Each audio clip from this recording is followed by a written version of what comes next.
আসসালামু আলাইকুম গাইস, আশা করি ভালো আছেন। আলহামদুলিল্লাহ আমিও ভালো। তো গাইস, আমি 15 দিন যাবত আমার খামারে কোনো ভিডিও আপলোড দেই নাই। মূলত আমি একটু অসুস্থ ছিলাম। আমার খামারের কাজগুলো মাঝে মাঝে আমার ছেলে করতো। এই ধরেন নিয়মিত খাবার দেওয়া, পানি দেওয়া আর ডিমগুলো সংগ্রহ করা, এসব আর কি। তো আমার সাথে থেকে দেখে দেখে এই কাজগুলা মোটামুটি পারে আর কি। তো মাটিতে যে কাঠের গুঁড়াগুলা দিছিলাম, সেগুলো মোটামুটি 12 দিন হয়ে গেছে। সেগুলো পাল্টাই দিতে হবে। অনেকেই এক্ষেত্রে ধানের তুষ ব্যবহার করে, তো আমি কাঠের কুড়া দিছি, কেননা ধানের তুষ অনেক বেশি ব্যয়বহুল। আমার এক বস্তা কাঠের কুড়া আনতে প্রায় 250 থেকে 300 টাকার মতন খরচ হয়, আর ওইদিকে ধানের তুষ দিলে 6 থেকে 700 টাকার মতন লাগে। সেই কারণে এই কাঠের কুড়া ব্যবহার করি, যেহেতু খরচটা একটু কম। আর ধানের তুষের চাইতেও কাঠের কুড়াটা ব্যবহার করা ভালো। আর ফ্লোরে পাখি পালনে এই সমস্যাটা হয় আর কি, খাবারটা একটু বেশি নষ্ট হয়। তো আমার এই বেচের পাখিগুলার প্রাপ্ত বয়স হইলে এগুলো আমি খাঁচায় তুলবো। খাঁচায় পাখি পালনের সুবিধাটা বেশি, খরচটাও কম। এই ধরেন কাঠের কুড়াটা লাগবে না, এক মাসে প্রায় 6 থেকে 700 টাকার মতন কাঠের কুড়া লাগে, সেটা আমার আর লাগবে না। আর 12 থেকে 13 দিনে প্রায় 3 থেকে 4 কেজির মতন খাবার নষ্ট করে ওরা। 4 কেজি খাবারের দাম প্রায় 300 টাকা। এক মাসে প্রায় 7 থেকে 800 টাকার খাবার নষ্ট করে ওরা।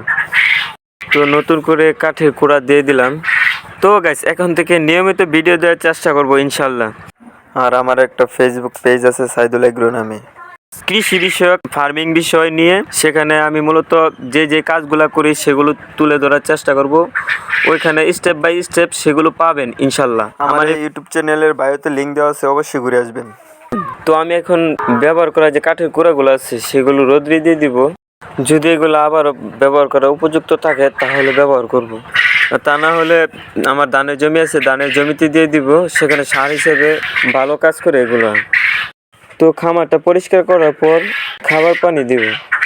আমি প্রতি সপ্তাহে 2 দিন ওষুধ খাওয়াই। এগুলো মূলত ক্যালসিয়াম ভিটামিন জাতীয় ওষুধ। যেহেতু এরা প্রতিদিন ডিম দেয়, ডিমের ওজনটা প্রায় 12 গ্রামের মতন। এরা খাবার খায় মাত্র 25 গ্রামের মতন। তো ক্যালসিয়ামের ঘাটতি কিছু থাকে, সেগুলো যাতে পূরণ হয় সেই জন্য আর কি ওষুধ খাওয়ানো আমার। আর না হয় আমার পাখিগুলো সুস্থ আছে আলহামদুলিল্লাহ। এমনিতে অন্য কোনো মেডিসিন ব্যবহার করি না আমি।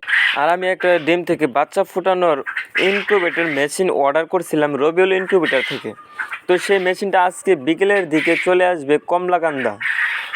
সেই ভিডিওটা ইউটিউবে পাবলিশ করছে, সেটা আনতে যাব বিকেলের দিকে। মূলত যেতে যাবে সাইদুল ভাই, কমলাকান্দা উপজেলা, নেত্রকোনা জেলা।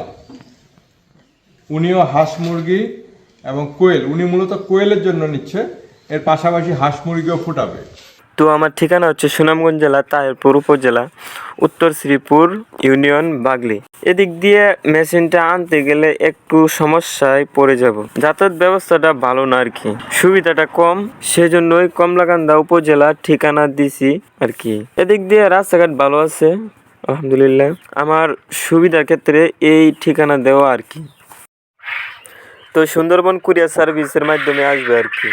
তো গাইস, আজকের মতন এই পর্যন্তই। সবাই ভালো থাকবেন, সুস্থ থাকবেন। আর আমার এই খামারের জন্য সবাই একটু কমেন্টে মাশাআল্লাহ বলে যাবেন। আসসালামু আলাইকুম ওয়া রাহমাতুল্লাহ।